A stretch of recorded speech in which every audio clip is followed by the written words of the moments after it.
नमस्कार, आज की बड़ी खबरों में आपका स्वागत है।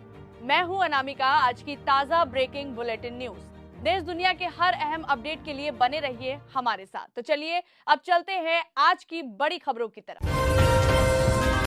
यूपी विधानसभा चुनाव 2027 को लेकर अखिलेश यादव की समाजवादी पार्टी और इंडियन नेशनल कांग्रेस फिर से गठबंधन की तैयारी में है। दोनों दल जातिगत समीकरण के आधार पर मजबूत उम्मीदवार तलाश रहे हैं। 2024 लोकसभा की रणनीति को दोहराते हुए उनका लक्ष्य भारतीय जनता पार्टी को कड़ी टक्कर देना है।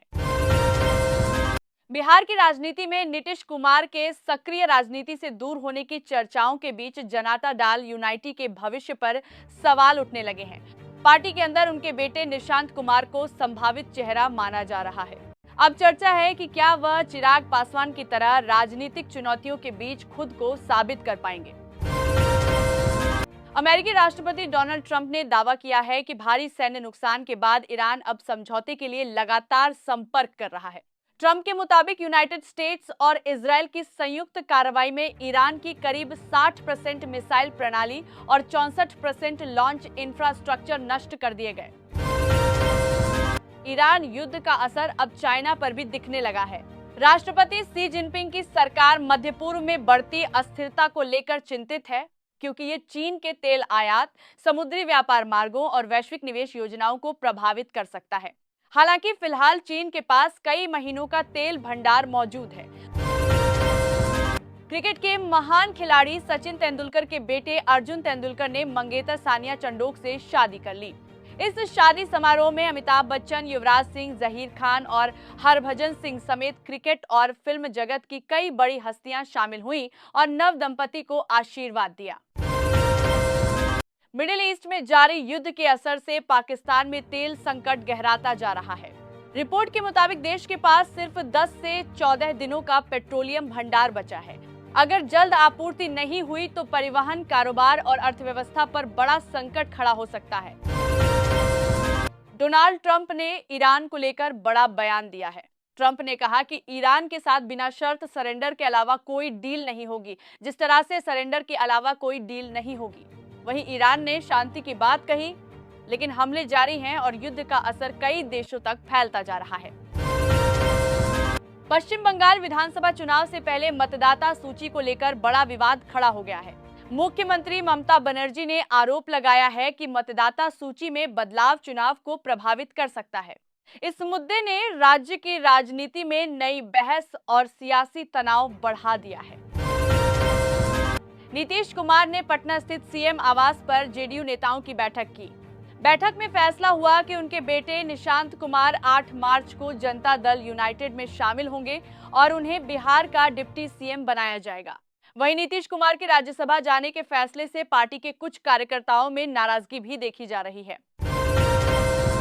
नागरिक उड्डयन महानिदेशालय ने नोएडा इंटरनेशनल एयरपोर्ट को एयरोड्रम लाइसेंस दे दिया है। इसके साथ ही एयरपोर्ट से उड़ान शुरू होने का रास्ता लगभग साफ हो गया है। माना जा रहा है कि जल्द ही यहां से घरेलू और अंतर्राष्ट्रीय विमान उड़ान भरेंगे, जिससे दिल्ली, एनसीआर और पश्चिमी यूपी के लाखों यात्रियों को बड़ी सुविधा मिलेगी। तेहरान के पास मिनाब इलाके में एक स्कूल पर हुए भीषण हमले के बाद तबाही के डरावने दृश्य सामने आए हैं। सैटेलाइट तस्वीरों और वीडियो में ईरानी रिवॉल्यूशनरी गार्ड कॉर्प्स के परिसर और स्कूल के आसपास भारी नुकसान और जलने के निशान दिखे हैं।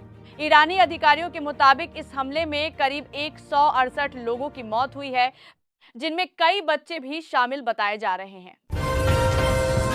सोने और चांदी की कीमतों में लगातार तीसरे दिन बड़ी गिरावट दर्ज हुई है।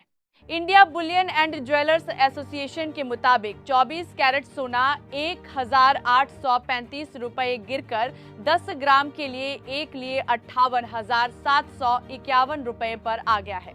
वहीं चांदी 3,489 रुपए सस्ती होकर 2,60,723 रुपए प्रति किलो रह गई है।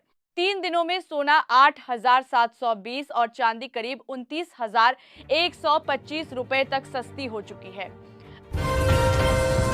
मिडिल ईस्ट में जारी युद्ध के बीच भारत के लिए राहत की खबर है।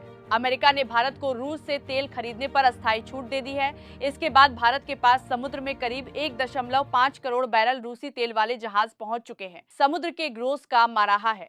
इससे मौजूदा वैश्विक संकट के बीच भारत की तेल आपूर्ति फिलहाल सुरक्षित मानी जा रही है। बांदा जिले के तिंदवारी क्षेत्र में ग्रामीणों को बड़ी सौगात मिली है। लोक निर्माण विभाग करीब 4.35 करोड़ रुपए की लागत से 5.55 किलोमीटर लंबी 3 सड़कों का निर्माण कराएगा। टेंडर प्रक्रिया शुरू हो चुकी है।